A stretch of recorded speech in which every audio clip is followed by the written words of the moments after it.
पाकिस्तान मुस्लिम league नून के कायद नवाज शरीफ ने फिलहाल फौरी वतन वापस से साफ इनकार कर दिया।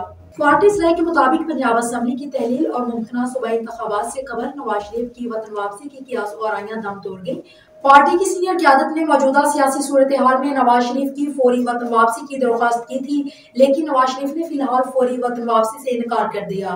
नवाज शरीफ ने पार्टी रहनुमा को जवाब दिया कि फिलहाल मौजूदा सियासी सूरत हाल में मेरा पाकिस्तान वापस आना मुमकिन नहीं। अगले चंद रोज में मरियम नवाज की फौरी वतन वापसी का फैसला होगा। मरियम नवाज वापस जाकर कुछ अरसे के बाद मुझे रिपोर्ट देगी, तो उसके बाद वतन वापसी का फैसला करूंगा। नवाज शरीफ ने पार्टी रहनुमा को फौरी तौर पर इंतखाबात की तैयारी की हदायत करते हुए कहा कि पार्टी रहनुमा भरपूर तैयारी के साथ इंतखाबी मैदान में उतरे, तमाम तर सूरत हाल से मुझे अपडेट भी रखे। मोहम्मद नवाज शरीफ ने वफाकी वजीर दाखिला राना सनाउल्लाह को लंदन तलब किया। राना सनाउल्लाह की आइंदा चंद रोज में लंदन रवानगी का इम्कान है। उन्हें पंजाब असम्बली की तहलील और सूबे में होने वाले मुमकिन इंतखाबात के तनाजुर में तलब किया गया है। नवाज शरीफ ने राना सनाउल्लाह को पंजाब के तमाम सूबाई हलकों के मुमकिन उम्मीदवारों की फहरिस्त भी साथ लाने की हदायत की है।